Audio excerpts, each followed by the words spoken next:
Hi dears 2023 കീമിൽ നിന്നും വന്ന PYQ ആണ്. ഇന്റഗ്രേഷനിൽ നിന്നാണ് ചോദ്യം. ഇന്റഗ്രൽ 1/x² - 2x + 2 dxന്റെ വാല്യൂ ആണ് ചോദിച്ചിട്ടുള്ളത്. അതിന്റെ ഇന്റഗ്രൽ വാല്യൂ ആണ് ചോദിച്ചത്.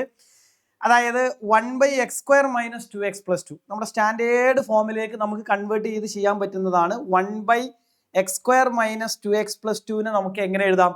ദാറ്റ് ഈസ് 1/x² - 2x + 2 നമുക്ക് +1 + 1 എന്ന് എഴുതാം അല്ലേ? So this is x² - 2x + 1 നമുക്ക് എന്താക്കി മാറ്റാം? x² - 2x + 1 എന്ന് പറഞ്ഞാൽ x - 1 whole square ആണ്.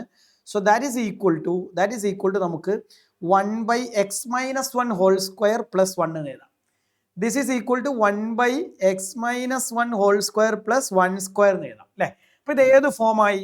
1/x² + a² ഫോമായി. 1/x² + a². പക്ഷെ അവിടെ എക്സിന്റെ സ്ഥാനത്ത് ആരാണ്? x - 1 ആണ്. അപ്പൊ നമുക്കറിയാം ഇന്റഗ്രൽ 1/x² + a² dx എന്ന് പറഞ്ഞാൽ അത് 1/a tan inverse x/a + c ആണ്. സ്റ്റാൻഡേർഡ് റിസൾട്ട് ആണ്. ഇത് അതേ ഫോമിൽ തന്നെ ആയിട്ടുണ്ട്. പക്ഷെ എക്സിന്റെ സ്ഥാനത്ത് x - 1 ആണ്, എയുടെ സ്ഥാനത്ത് 1 ആണ്. അപ്പൊ നമ്മുടെ റിസൾട്ട് എന്ത് വരും? 1/a, that is 1/1 tan inverse അല്ലേ? അപ്പൊ എന്ത് വരും? നമ്മുടെ ആൻസർ എന്ത് വരും? ഇതിന്റെ ഇന്റഗ്രൽ വാല്യൂ എന്ത് വരും? ഇതിന്റെ ഇന്റഗ്രൽ വാല്യൂ ബിക്കംസ് ഇന്റഗ്രൽ എന്ത് വരും? 1/a, that is 1/1, that is 1.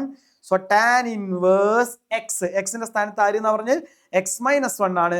So tan inverse x - 1/1. അപ്പൊ എത്ര വരും? tan inverse x - 1 + c എന്ന് വരും. So which option? Option A ആണ് നമ്മുടെ ആൻസർ എന്ന് പറയുന്നത്.